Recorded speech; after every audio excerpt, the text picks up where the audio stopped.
இந்த ஆட்சியினுடைய சாதனை இந்த கொலைப்பட்டியில் காண்பதுதான் சாதனையாக இருக்குது. தமிழகத்தில் சட்ட ஒழுங்கு அடியோடு சீடு கட்டு விட்டது.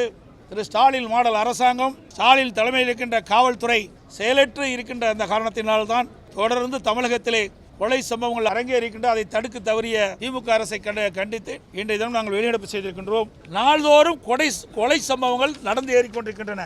டெய்லி ஸ்டேட்டஸ் ரிப்போர்ட் கொடுப்பது போல டெய்லி மர்டர் ரிப்போர்ட் இந்த ஆட்சியில் பார்க்கப்படுகிறது.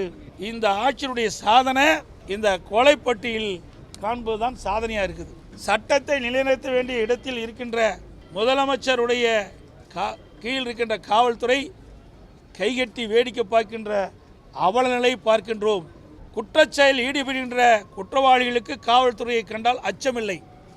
ஒரு காலத்தில் தமிழ்நாடு காவல்துறை ஸ்காட்லாந்து காவல்துறைக்கு இணையாக போற்றப்பட்ட அந்த காவல்துறை இன்றைக்கு செயலற்று இருக்கின்ற சூழ்நிலையை நாம் பார்க்கின்றோம். அதோடு இந்த அரசாங்கம் எப்பொழுது பார்த்தாலும் குற்றம் நடந்தால் கைது செய்கிறோம் என்று சொல்லி பொறுப்பை தட்டி கழிப்பது, அதுதான் ஒவ்வொரு முறையும் நாங்கள் கேட்கின்ற கேள்விக்கு பதிலாக இருக்கின்றது. தமிழகத்தில் காவல்துறை ஒன்று இருக்கின்றதா என்ற கேள்வி இப்பொழுது எழுந்திருக்கின்றது.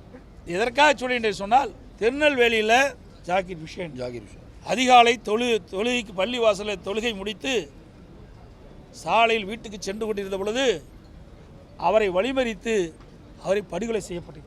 பகிரங்கமாக தன் உயிருக்கு ஆபத்து ஏற்படுகின்றது, இவர்களால் என்னுடைய உயிர் போகும் என்று அவர் ஆடியோ மூலமாக தெரிவித்த பிறகும் காவல்துறை மெத்தனமாக இருக்கின்றது. இந்த துறைக்கு நிர்வகிக்கின்ற முதலமைச்சரும் இது கண்டுகொள்ளவில்லை.